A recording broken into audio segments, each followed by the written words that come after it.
Hi, I'm Emma. My life with James is everything I could have dreamed of. He's the kind of man who can fix anything with an engine and make you laugh while doing it. We met 5 years ago when my car broke down, and I still tease him about using that as his pickup line. As a mechanic, he's built a stellar reputation in our community, and I couldn't be prouder to call him my husband. Last spring, I was focused on building my photography business, specializing in corporate events and professional headshots. I had just finished setting up my new studio when Sarah, my sister, dropped by unannounced.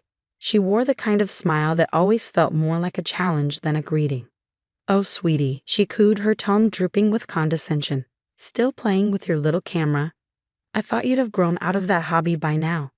"It's not a hobby, Sarah," I replied, forcing myself to stay calm. "I just landed the Thompson Industries account." Her eyes widened briefly before she masked her reaction. "Really? How interesting." Marcus and I were just talking about how vital image is in the professional world. I should have known she was plotting something. A week later, my biggest potential client canceled their contract without explanation. Pamela, my best friend since college and an HR manager at Thompson Industries, filled in the blanks. "Your sister," Pamela said, her voice brimming with anger, contacted our marketing team. She raised ethical concerns about hiring family members for professional services and even showed them some amateur photos, claiming they were your work. I gripped my coffee mug tightly, my hands shaking. "She did what?" "That's not all," Pamela added grimly. "She suggested they hire Maria instead, her friend who just started dabbling in photography." My stomach turned. Sarah had always been competitive, but this was deliberate, calculated sabotage. That night, James found me in my home office, crying as I stared at my empty booking calendar. "Hey, engine of my life," he said gently, using his cheesy nickname for me. "Talk to me." I poured out the whole story, and James listened intently. Then, without hesitation, he pulled out his phone and started making calls. Tom, his mentor at the auto shop, turned out to be golf buddies with the CEO of Thompson Industries. By the end of the week, not only was my contract reinstated, but they doubled the number of events they wanted me to cover. Pamela spread the word about Sarah's underhanded tactics in professional circles. "Your sister doesn't realize how small the corporate world really is," she told me over lunch. People talk. The final blow to Sarah's scheme came when Maria visited my studio to apologize. "I had no idea she was using me to hurt you," Maria confessed, showing me the messages Sarah had sent her. They detailed the entire plan to undermine my business. That evening, James came home with 3 new client contracts for me. "Turns out, mechanics know a lot of business owners who need good photographers," he said with a wink. "Some of my regulars were pretty excited when I mentioned your work." I hugged him tightly, overwhelmed with gratitude. With James's connections and Pamela's support, my business began to thrive again. That night, we celebrated with takeout from our favorite Chinese restaurant. For the first time in weeks, I felt a deep sense of peace and appreciation for the people who had my back. 2 weeks later, at our annual family reunion, the tension with Sarah resurfaced. She and her husband, Dr. Marcus, arrived in a brand new Mercedes, making sure everyone noticed. "Marcus just made partner at the hospital," Sarah announced during dinner, barely touching her food. "We're thinking of buying a vacation home in the Hamptons. You know how important the right connections are." Our cousin Amy, always kind and genuine, turned to James. "How's work going? I heard you were promoted recently." Before James could answer, Sarah cut in with a smirk. "Oh, you're still at that garage? I thought you'd have moved on to something more professional by now. Marcus knows some people in hospital administration. Maybe he could help you find a real career." The table went silent. I watched James's knuckles whiten around his fork, but his voice remained steady. "I appreciate the offer, Sarah, but I love what I do," James replied evenly, his calm voice cutting through the tension. "Being a mechanic is a perfectly respectable career." Before Sarah could retort, Tom, James's mentor and a father figure to him, spoke up from across the table. "James just saved the city bus company $50,000 by fixing a problem their so-called specialists couldn't figure out." Sarah rolled her eyes dramatically. "How fascinating. Speaking of transportation, Marcus, didn't you just get a call about a speaking engagement in Europe?" Dr. Marcus shifted uncomfortably in his chair. "Actually, I had to decline. The timing wasn't right." "What do you mean you had to decline?" Sarah's voice rose sharply. Sarah, perhaps we should discuss this later, Marcus muttered, loosening his tie. The conversation eventually moved on, though I couldn't help but notice Marcus checking his phone repeatedly, his expression growing more concerned with each glance. After dessert, Sarah announced they needed to leave early. Marcus has an important meeting tomorrow, she explained, fishing for her car keys. Some of us have real responsibilities. As they drove off, the sound of their Mercedes making a horrible grinding noise stopped everyone mid-conversation.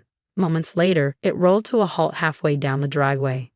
"This is ridiculous," Sarah's voice carried back to the house. "Marcus, call our dealer right now." "They're closed, Sarah. It's Sunday evening." "Well, we can't just stand here. Call a tow truck or something." From the porch, James exchanged a knowing glance with Tom, but said nothing. Sarah's complaints echoed in the gathering darkness until James finally called out, "Need a ride home?" He wiped his hands on a napkin and strolled toward them. "I can have someone from the shop look at your car first thing tomorrow." "We are not letting some grease monkey touch our Mercedes," Sarah snapped. "We'll wait for professional service, thank you very much."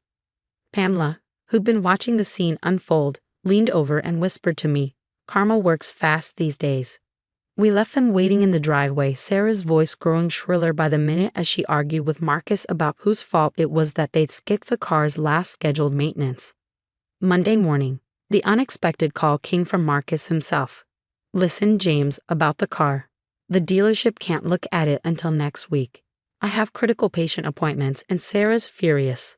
I hate to ask, but—" "I'll take care of it," James interrupted, his voice neutral. "Have it towed to the shop." An hour later, Sarah stormed into Tom's auto shop as though she owned the place. "This is completely unacceptable. Do you even know how much this car costs?" "More than you can afford, apparently," Maria chimed in from the waiting area. She'd brought her own car in for service and was watching the scene unfold with amusement. James emerged from under the Mercedes, wiping his hands and holding a tablet. "Your transmission has major issues and your brake lines are severely corroded. When's the last time you had it serviced?" "That's impossible," Sarah scoffed. "Marcus handles all that." "Actually," Marcus stepped forward hesitantly, "I've been meaning to tell you. We've had to postpone some maintenance. The hospital's been making cuts, and with the new house payments—" "What are you talking about?" Sarah's voice was incredulous. "You're a doctor. You're a partner at the hospital." "Not exactly," Marcus admitted, loosening his tie again. "I was passed over for partner. The speaking engagement in Europe? It was a job interview. Sarah, we're in trouble." The color drained from Sarah's face. "This is ridiculous. We'll just buy a new car." "With what money?" Marcus's voice cracked. "We're already maxed out. The house is mortgaged to the limit. You're spending." "Don't you dare blame this on me," she snapped, turning on James. "This is probably some scam. He's just a mechanic. What does he know about luxury cars?" Tom stepped out of his office, arms crossed. "James is certified for high-end European vehicles. He's one of only 3 mechanics in the state with a specific Mercedes certification. But if you don't want our help—" Sarah froze. Maria chimed in, "The hospital board members bring their cars here. That's how I found this place. Dr. Patterson was just saying last week how impressed he was with James's work on his Porsche." Marcus grabbed James's arm. "Can you fix it? I have surgery scheduled. I can't lose any more credibility with the board." "Parts will be expensive," James said calmly, "and it'll take a few days to do it right." "Just do what you have to do," Marcus replied, handing over his credit card and ignoring Sarah's protests. Sarah stood there, her mouth opening and closing like a fish out of water. Every eye in the waiting room was on her, including several people she recognized from her social circle. "I'll wait in the car," she muttered. "Good luck with that," Maria called after her. "It's not going anywhere." Over the next 3 days, James worked overtime on the Mercedes, meticulously repairing years of neglect. "The car is just a symptom," James explained, showing me the extent of the damage. "They've been living on appearances. Marcus is a good doctor, but Sarah pushed them into a lifestyle they couldn't afford." Word spread quickly through the hospital's social circle. Pamela called to tell me Sarah had been notably absent from the weekly charity committee meeting. Everyone's talking about how she lied about Marcus being made partner. "The board members' wives are furious," she said. Later, Maria stopped by my studio with an update. Sarah's been calling everyone, trying to do damage control. But you know what? People are more impressed by how James and Marcus handled everything. Dr. Patterson even asked me to pass his card to James. The hospital is looking for a new service contract for their ambulance fleet. The following week, Sarah showed up at our house alone. She looked different. No designer handbag, no meticulously styled hair.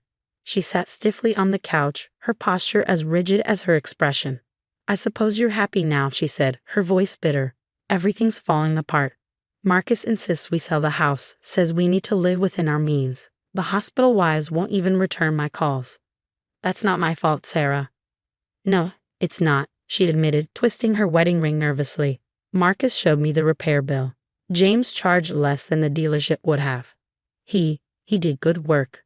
Her voice softened, but only for a moment. "I'm not apologizing," she added quickly. I need a favor. The charity committee is organizing the hospital's annual fundraiser, and they need a photographer." "My schedule is fully booked," I replied, keeping my tone polite. "I just hired an assistant to help with all the new corporate contracts. But I heard Maria's available." Sarah stood, smoothing down her off-the-rack dress. "Right. Of course, I should go." I watched her walk to her car, now an ordinary Toyota, and drive away. Moments later, James pulled into the driveway in his work truck, the hospital's new service contract logo freshly painted on the side. "Tom's letting you manage the hospital account," he grinned. "We're hiring 2 more mechanics to handle the workload." That evening, Pamela and Maria came over to celebrate. We sat in the backyard, enjoying the simple pleasure of good friends and takeout pizza. "Did you hear?" Pamela asked, taking a sip of her drink. "Marcus finally stood up to Sarah. He's taking that position in Europe, said they need a fresh start. Sarah has to either go with him and live on a regular doctor's salary or stay here on her own." "Sometimes people create their own karma," Maria mused. "All you have to do is let them." James squeezed my hand as we watched the sunset. We didn't need expensive cars or vacation homes. We had something far better: respect, honest work, and people who genuinely cared about us. In the end, that's what truly matters. Have you ever dealt with someone who looked down on your profession or life choices? How did you handle it? Share your stories in the comments below. I'd love to hear how you stood your ground and stayed true to yourself. Don't forget to like and subscribe for more inspiring stories like this one.